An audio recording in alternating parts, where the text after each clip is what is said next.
चलिए इस वीडियो में हम लोग देखते हैं chemical properties of alkyl halides. ठीक है ना।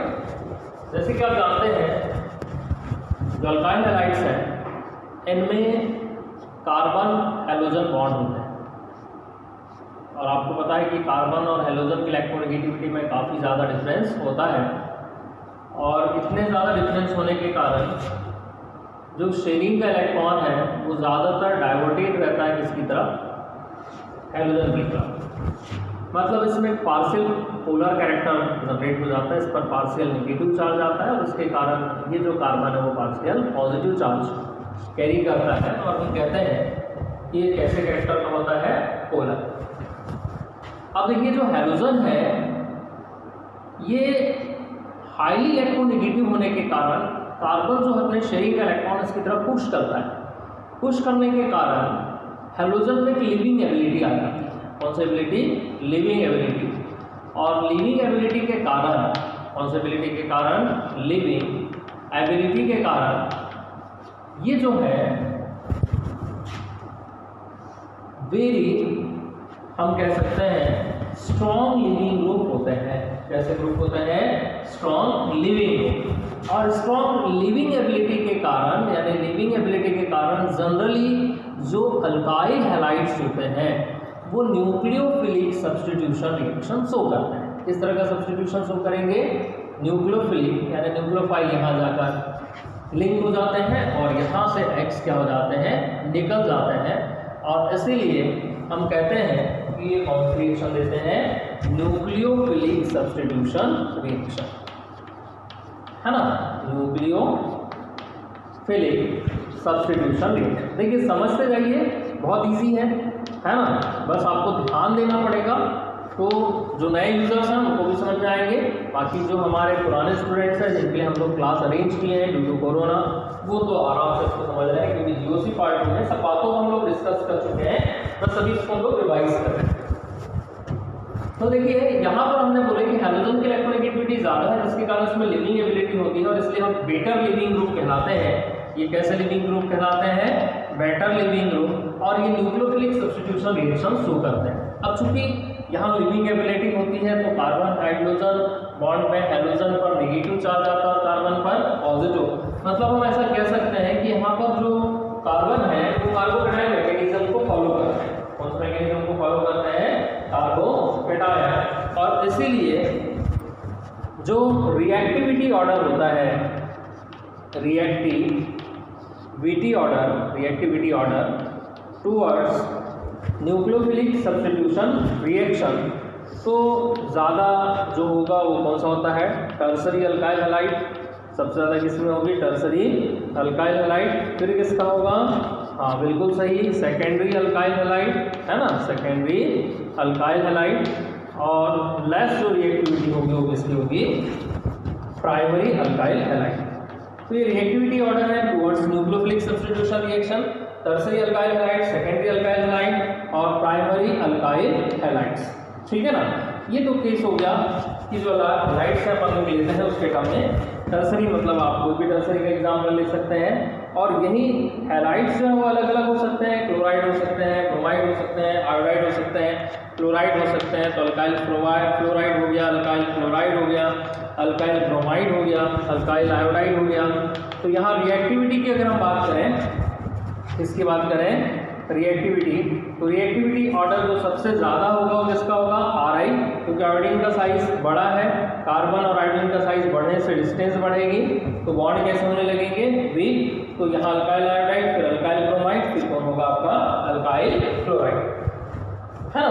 इसी के अलावा अगर हम देखें तो ये तो आपने प्राइमरी, सेकेंडरी और टर्सरी की रिएक्टिविटी देखा, तो टर्सरी की ज़्यादा होती है एज कम्पेयर टू सेकेंडरी और सेकेंडरी की रिएक्टिविटी ज़्यादा होगी एज कम्पेयर टू प्राइमरी।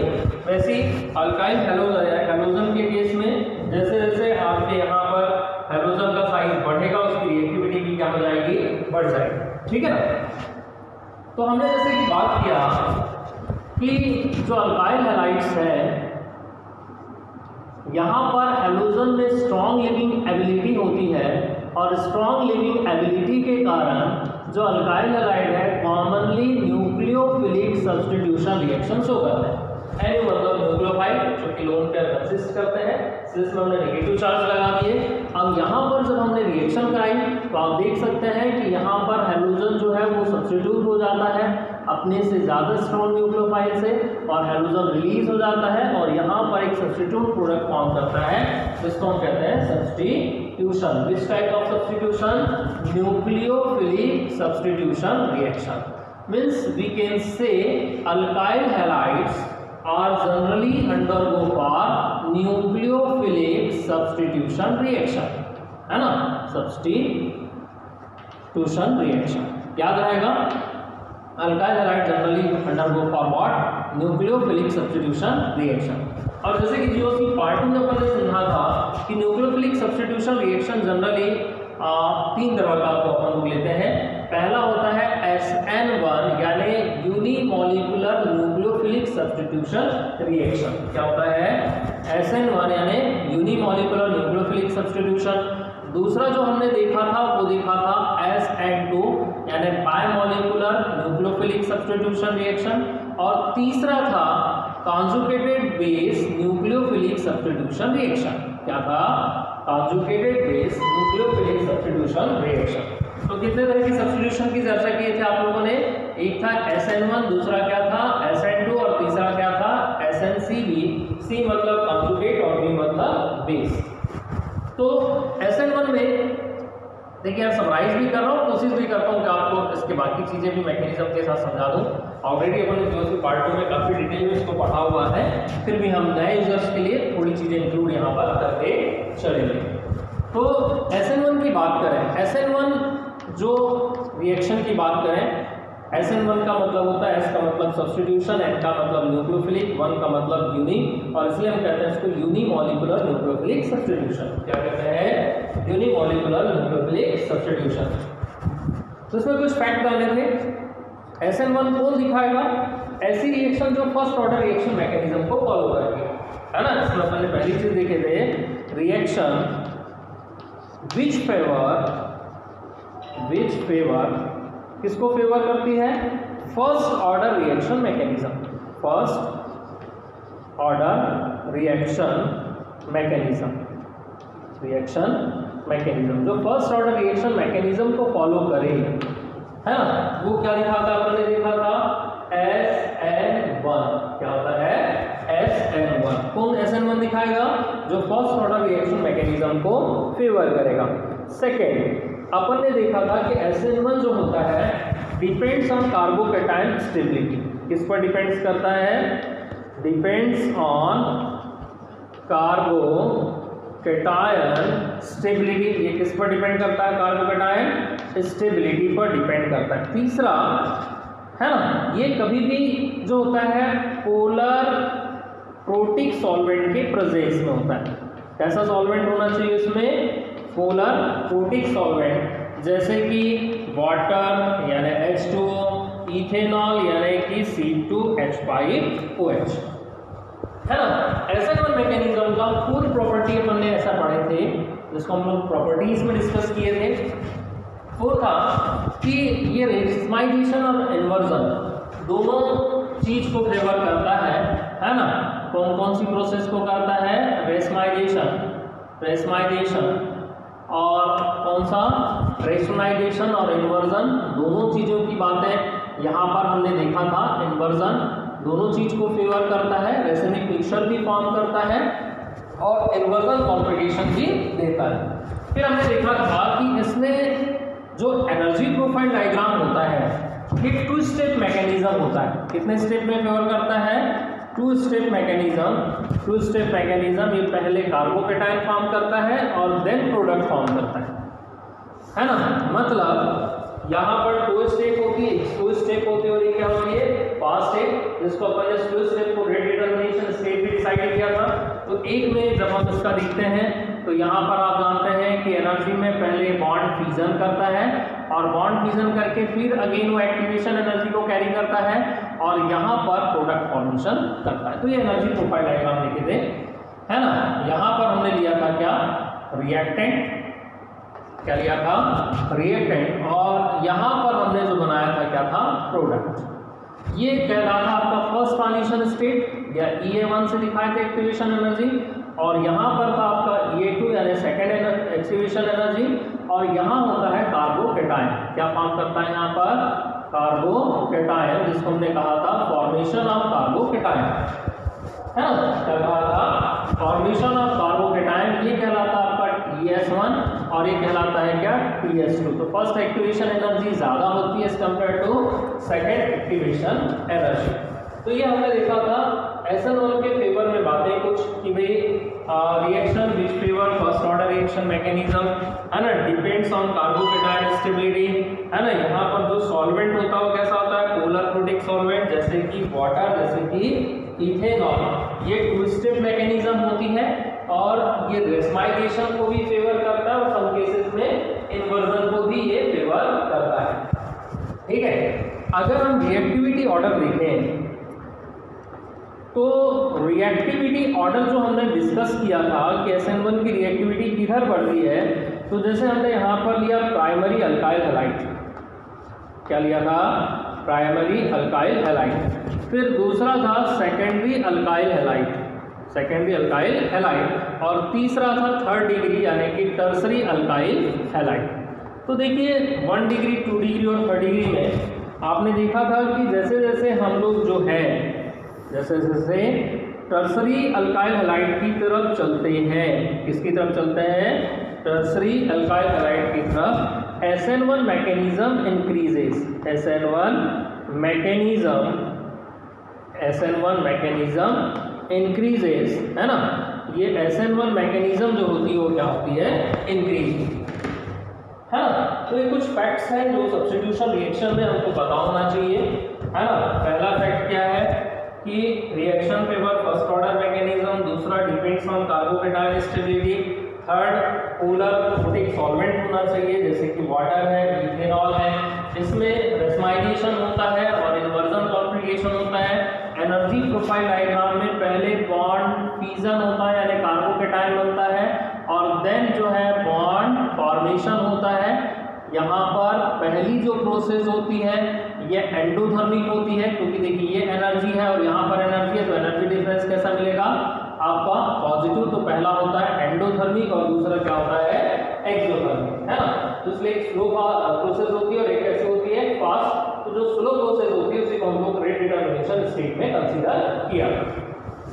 अब दूसरी जो बात थी वो हमने जाना था SN2 को, यानी बायमॉलिक्यूलर न्यूक्लियोफिलिक सब्स्टिट्यूशन। दूसरी जो बात था वो क्या थी? सेकंड वाली चीजें, है ना, SN2 यानी bimolecular nucleophilic substitution.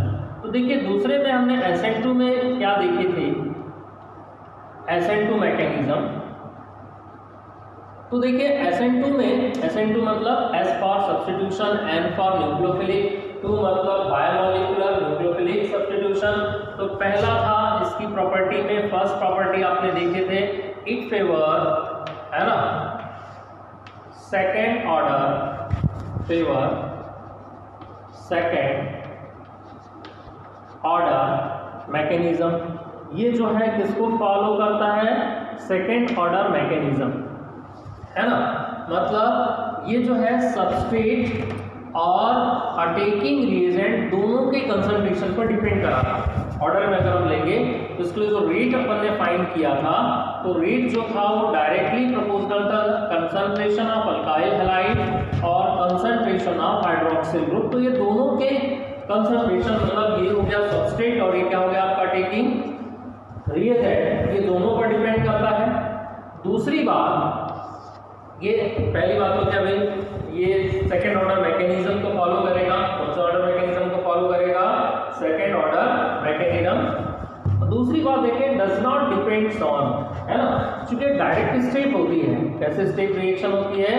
It is direct step reaction. यदि हम बात करें तो ये डायरेक्ट स्टेप रिएक्शन होती है, मतलब है ना, डायरेक्टली जैसे ही आपने सबस्ट्रेट और अटैकिंग रिएजेंट आपस में रिएक्शन करें तो प्रोडक्ट फॉर्मेशन कर लेते हैं, यानी बीच में इंटरमीडिएट स्टेज नहीं होती है ना, बीच में इंटरमीडिएट स्टेज नहीं होती है।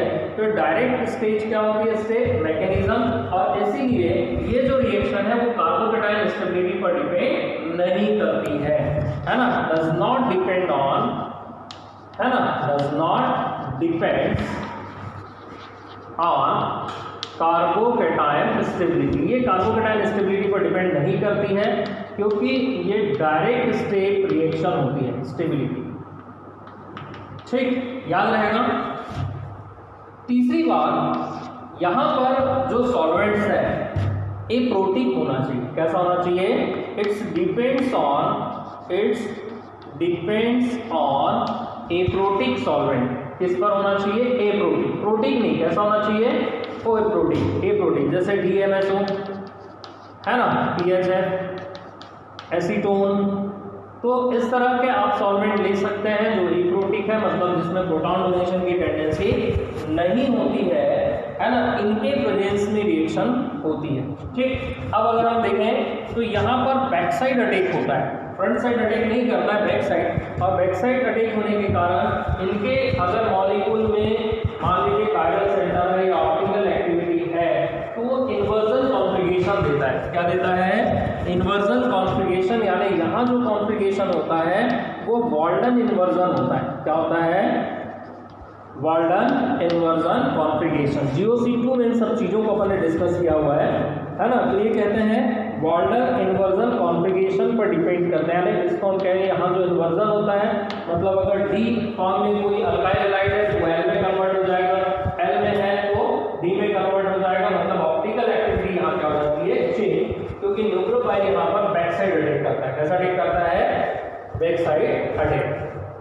अब चूंकि यहाँ पर कोई इंटरमीडिएट स्टेप नहीं होती है, मतलब ये डायरेक्ट स्टेप रिएक्शन होती है, तो डायरेक्ट स्टेप रिएक्शन होने के कारण यदि हम इनका एनर्जी प्रोफाइल डायग्राम देखें, क्या देखें? एनर्जी प्रोफाइल डायग्राम, तो ये रिएक्टेंट है, पहले पीक पॉइंट पर जाएगा और यहाँ पर ये प्रोडक्ट दे देता है। ठीक, तो ये कहलाएगा आपका सबस्ट्रेट, है ना। यहाँ क्या बनता है? सबस्ट्रेट। सबस्ट्रेट मतलब जिस पर रिएक्शन होती है, और यहाँ सीधा क्या बन जाता है? आपका प्रोडक्ट। तो यहाँ ये जो है ये इसकी एक्टिवेशन एनर्जी कहलाती है, और यहाँ पर किसी तरह के इंटरमीडिएट फॉर्मेशन नहीं होते हैं, तो उसके एनर्जी डायग्राम को हम इस तरह से रिप्रेजेंट करते हैं। तो हमने बोला due to better leaving ability of halogen atom in alkyl halides generally undergo for what? Substitution reaction. And which type of substitution? Exactly दो तरह का हो सकता है, SN1 या SN2। तो वो केसेस पर डिपेंड करता है कि किन केस में SN1 होगा और किस केस में SN2 होगा। अब अगला देखें तो यदि मान लीजिए कि 1 डिग्री अल्काइल हैलाइड है और 2 डिग्री अल्काइल हैलाइड है, 3 डिग्री अल्काइल हैलाइड है, तो ऐसे में आपको याद रखना होगा कि प्राइमरी की तरफ चलने पर एक सुपर प्राइमरी होता है, जैसे हम मिथाइल हैलाइड ले लेते हैं CH3X, ये सुपर प्राइमरी हो गया। कौन सा हो गया? ये सुपर प्राइमरी, है ना।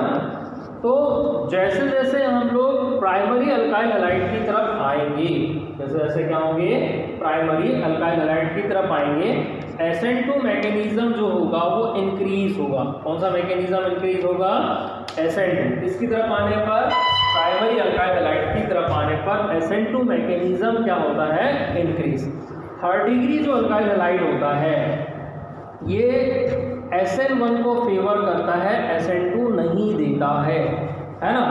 क्या बोले? किसको फेवर करता है? ये SN1 को, है ना। SN2 नहीं देगा, नॉर्मली ये SN2 नहीं देता है, किसको फेवर करेगा? SN1। इसके अलावा अगर हम देखें तो हमने बोले कि प्राइमरी अल्काइल हैलाइड की तरफ चलने पर, किसकी तरफ चलने पर? प्राइमरी अल्काइल हैलाइड की तरफ चलने पर SN2 मैकेनिज्म देता है। पर जैसे कि कल मैंने चर्चा किया था, सारे प्राइमरी अल्काइल हैलाइड SN2 नहीं देते हैं। क्या बोले थे? सारे प्राइमरी अल्काइल हैलाइड SN2 नहीं देते हैं। वही प्राइमरी अल्काइल हैलाइड SN2 देता है जिसका बीटा कार्बन या तो प्राइमरी हो या तो सेकेंडरी हो, आइदर प्राइमरी हो या सेकेंडरी हो। पर अगर बीटा कार्बन कैसा है? टर्सरी है या क्वाटरनरी है, टर्सरी है या क्वाटरनरी है, तो देखिए ये भी आपका प्राइमरी अल्काइल हैलाइड है, ये भी आपका प्राइमरी अल्काइल हैलाइड है, क्योंकि यहाँ हैलोजन कौन से कार्बन से लिंक है? प्राइमरी। यहाँ भी किससे लिंक है? प्राइमरी।